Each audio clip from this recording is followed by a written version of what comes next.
जय हिंद दोस्तों, नमस्कार। स्वागत है आपका सिलेक्शन गुरुजी ऑनलाइन चैनल पर। हम जीएस के महाकुंभ 500 प्रश्नों के सीरीज की चर्चा कर रहे हैं। आज ये छठवां वीडियो है। इस सीरीज में हम लोग 20 प्रश्नों को हल करेंगे और 20 प्रश्नों को हल करने के साथ साथ 20 प्रश्नों के इर्द गिर्द के जितने कॉन्सेप्ट बनते हैं, एक्स्ट्रा फैक्ट्स बनते हैं, उन एक्स्ट्रा फैक्ट्स को भी डिस्कस करेंगे। तो वीडियो में लास्ट तक बने रहिएगा। शुरू करते हैं। पहला प्रश्न कह रहा है, स्वतंत्र भारत की पहली महिला राज्यपाल कौन थी?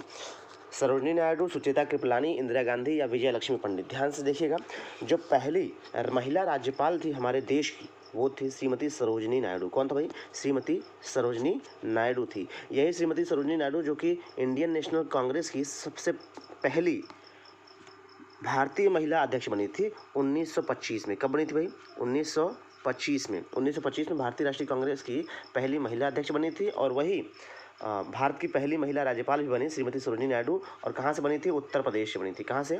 उत्तर प्रदेश से। अच्छा, बात कर लेते हैं सुचेता कृपलानी की। सुचेता कृपलानी उत्तर प्रदेश, पूरे भारत की सबसे पहली महिला मुख्यमंत्री बनी थी और वो भी उत्तर प्रदेश की बनी थी। श्रीमती इंदिरा गांधी की बात करते हैं तो ये भारत की पहली महिला प्रधानमंत्री रही थी। और इसके बाद विजय लक्ष्मी पंडित की बात कर लेते हैं तो श्रीमती विजय लक्ष्मी पंडित जो है संयुक्त राष्ट्र में पहली महिला थी जिन्होंने जाके भाषण दिया था। अगला प्रश्न, भारत का प्रतिनिधित्व किया था श्रीमती विजय लक्ष्मी पंडित जी ने।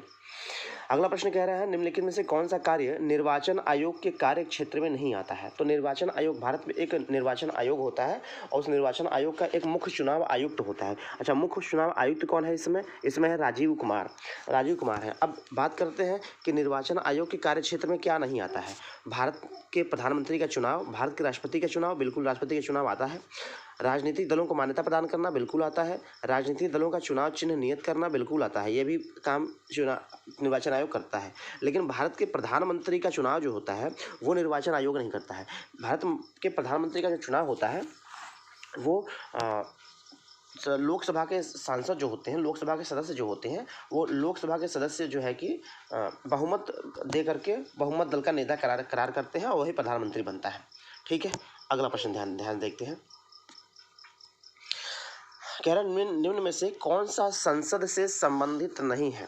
ठीक है, आमुख, स्थगन, भंग करना या बर्खास्त करना। देखिए, आमुख, स्थगन, भंग करना या बर्खास्त, ये तीनों के तीनों तो संसद के कार्य से संबंधित हैं, लेकिन संसद बर्खास्त नहीं किया सकता है, कर सकता है। संसद जो है वो बर्खास्त नहीं कर सकता है। अगला प्रश्न देखते हैं, निम्न में से अस्थायी संस्था कौन सी है? परिवार, राजनीतिक दल, रेड क्रॉस, यूएनओ। देखो, राजनीतिक दल जो होती है अस्थायी संस्था होती है। रेड क्रॉस भी अस्थायी संस्था है जिसका मुख्यालय है जेनेवा में।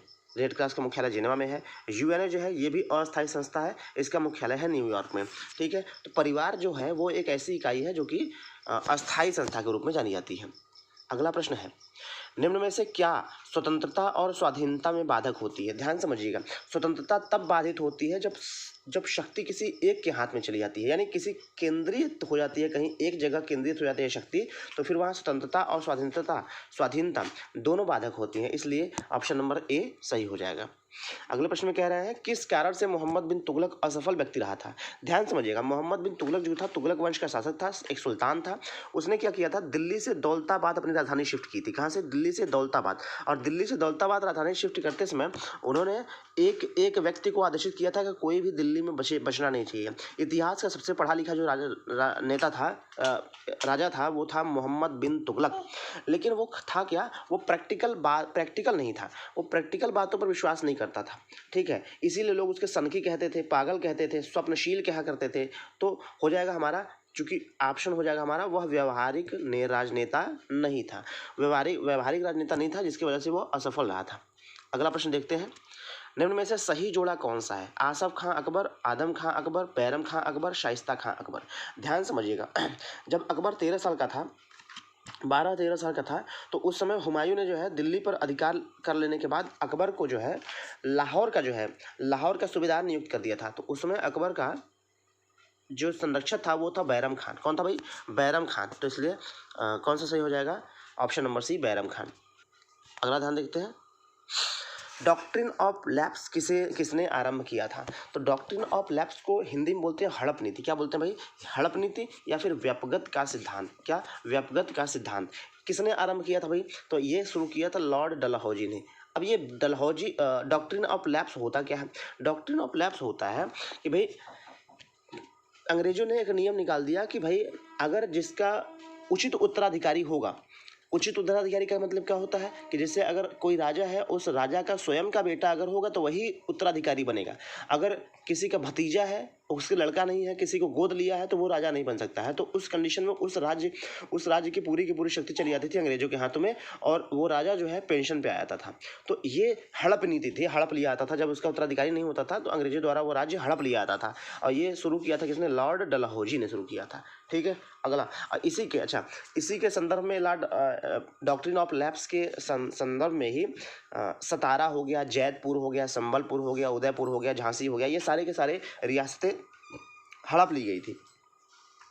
अगला प्रश्न कह रहा है निम्नलिखित व्यक्ति और घटना का सही मेल बताएं। तो कह रहा है सुल्तान मोहम्मद गोरी, अलाउद्दीन खिलजी, मोहम्मद बिन तुगलक। सही मेल मिलाना है आपको। तो सुल्तान मोहम्मद का मतलब महमूद गजनवी जो था उसको सुल्तान मोहम्मद कहते थे, इसी का नाम था गजनी। महमूद गजनवी जो था वो सुल्तान मोहम्मद इसका नाम था। अब सुल्तान मोहम्मद ने क्या किया था? सोमनाथ की लूट की थी कि नहीं की थी? सोमनाथ की लूट 1025 ईस्वी में की थी, है ना। इसने 17 बार भारत पर आक्रमण किया था। महमूद गजनवी ने 17 बार भारत पे आक्रमण किया था। अब मोहम्मद गौरी भी सिंध विजय किया था, नहीं, गलत बात है। अलाउद्दीन खिलजी बंगाल में विद्रोह, बिल्कुल गलत बात है। मोहम्मद बिन तुगलक चंगेज खान की लड़ाई, बिल्कुल गलत बात है। तो हमने कहा कौन सा सही हो जाएगा? केवल 1 नंबर सही हो जाएगा। क्या हो जाएगा? केवल 1 नंबर सही हो जाएगा। अगले प्रश्न में कह रहे हैं किसके गुरुत्वाकर्षण के कारण ज्वार भाटा आता है? ध्यान से समझिएगा।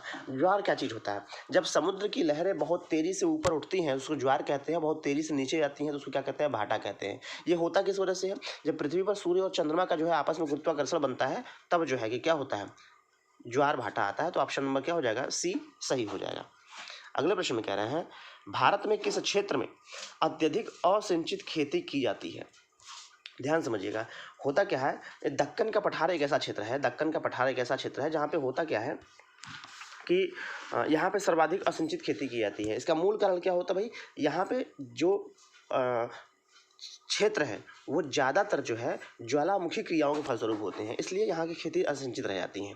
अगला प्रश्न कह रहे हैं निम्नलिखित को सम्मिलित कीजिए।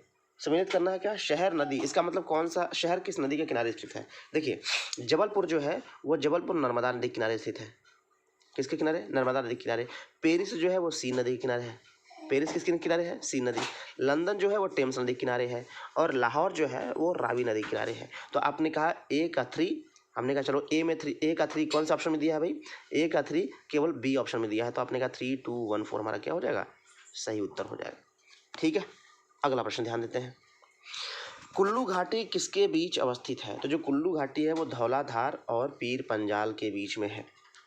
अगला प्रश्न, सोपान कृषि कहाँ की जाती है? सोपान का मतलब समझिएगा, सोपान का मतलब होता है सीढ़ी। क्या होता है भाई? सोपान का मतलब होता है सीढ़ी। सीढ़ीदार खेती कहाँ की जाती है? ध्यान समझिएगा, सीढ़ीदार खेती वहीं की जाएगी जैसे एक पहाड़ है, अब पहाड़ पे छोटे छोटे क्योंकि पानी रुकना भी चाहिए, जहाँ मेड़ बनाएंगे तो छोटे छोटे क्षेत्र को काट करके वहाँ मेड़ बना देते हैं ताकि पानी रुका रहे। तो वो ढलान से ऊपर की तरफ बढ़ते हुए खेती की जाती है, तो उसको कहते हैं सोपान खेती। तो पहाड़ों के ढलान पर जो होता है वो सोपान खेती की जाती है, पहाड़ों के ढलान पर। अगला प्रश्न देखते हैं। ग्रीन हाउस प्रभाव जिससे वायुमंडलीय तापमान बढ़ रहा है का मुख्य कारण क्या होता है? तो ग्रीन हाउस प्रभाव क्या होता है कि अपने पृथ्वी पर हो क्या रहा है कि बहुत ज़्यादा मात्रा में जो मानवीय प्रकृति है उसके कारण जो होता है कार्बन डाइऑक्साइड का जो है रिसाव बढ़ रहा है। कार्बन डाइऑक्साइड का उत्सर्जन बढ़ रहा है, जिसकी वजह से हो क्या रहा है कि हमारे वायुमंडल जो है वो गर्म हो रहा है, अपेक्षाकृत गर्म हो रहा है, जिसकी वजह से जो है कि ग्रीन हाउस इफेक्ट जनरेट हो रहा है। तो ग्रीन हाउस प्रभाव का सबसे प्रमुख कारण कौन होता है भाई? कार्बन डाइऑक्साइड होता है। अगला प्रश्न, आयोडीन की कमी के कारण क्या होता है? तो आयोडीन की कमी के कारण एक रोग होता है जिसे कहते हैं घेंघा रोग। क्या कहते हैं भाई? घेंघा रोग कहते हैं। ठीक है, आयोडीन की कमी से क्या होता है? घेंघा रोग होता है। अगला प्रश्न देखते हैं। अच्छा, अब इस घेंघा रोग में होता क्या है? गले में एक होती है थायराइड ग्रंथि, वही थायराइड ग्रंथि बढ़ जाती है। ठीक है, अगला प्रश्न देखते हैं। प्रचुरतम मात्रा में खाद्य प्रोटीन के 2 स्रोत निम्नलिखित में से कौन से हैं? देखो सबसे ज़्यादा मात्रा में प्रोटीन किस में मिलते हैं? तो जो सोयाबीन का दाना होता है और मूंगफली का दाना होता है, सबसे ज़्यादा मात्रा में प्रोटीन इसमें मिलता है। और ये मान के चलिए कि शरीर का लगभग 15% हिस्सा प्रोटीन और विटामिन से मिलकर बना हुआ है, प्रोटीन से मिलकर बना होता है। 15% हिस्सा किससे मिलकर बना होता है भाई? प्रोटीन से मिलकर बना होता है। ठीक है, ऑप्शन हमारा क्या हो जाएगा? सी सही हो जाएगा, सोयाबीन और मूंगफली। अगला प्रश्न कह रहा है लार किसके पाचन में सहायक होती है? तो लार जो हमारी होती है वो स्टार्च के पाचन में सहायक होती है। और लार जो होती है वो स्वायत्त तंत्रिका तंत्र द्वारा नियंत्रित होती है। और मनुष्य जो होता है वो पूरे दिन भर में करीब 1.5 लीटर, कितना? 1.5 लीटर लार उत्सर्जित करता है। अगला प्रश्न कह रहे हैं दिल का दौरा किस कारण से पड़ता है? दिल का दौरा ध्यान समझिएगा। जब दिल का काम क्या होता है? ब्लड को जो है कि बाहर फेंकना, फिर ब्लड को जो है कि एक्सेप्ट करना, बाहर फेंकना फिर एक्सेप्ट करना। तो जब हृदय तक रक्त की आपूर्ति, जो ब्लड सप्लाई होती है वो कम हो जाती है, तो फिर वो हो जाता है क्या? दिल का दौरा, उसी को हार्ट अटैक बोलते हैं। तो ब्लड की कमी होती है, तो ब्लड की कमी जब होती है तो क्या होता है भाई? दिल का दौरा पड़ता है। और आपने कहा दिल का दौरा पड़ने में सबसे बड़ा कारण कौन होता है? हृदय में रक्त की आपूर्ति की कमी होती है। चलिए, इसी के साथ आज के 20 प्रश्नों को हम लोगों ने सफलतापूर्वक हल कर लिया है। अंतिम तक देखने के लिए आपका बहुत बहुत धन्यवाद। पसंद आया हो तो लाइक कीजिएगा, दोस्तों के साथ शेयर कीजिएगा, चैनल पे नए हैं तो सब्सक्राइब कर लीजिएगा। बाकी नेक्स्ट वीडियो में मिलते हैं, तब तक के लिए जय हिंद, जय भारत।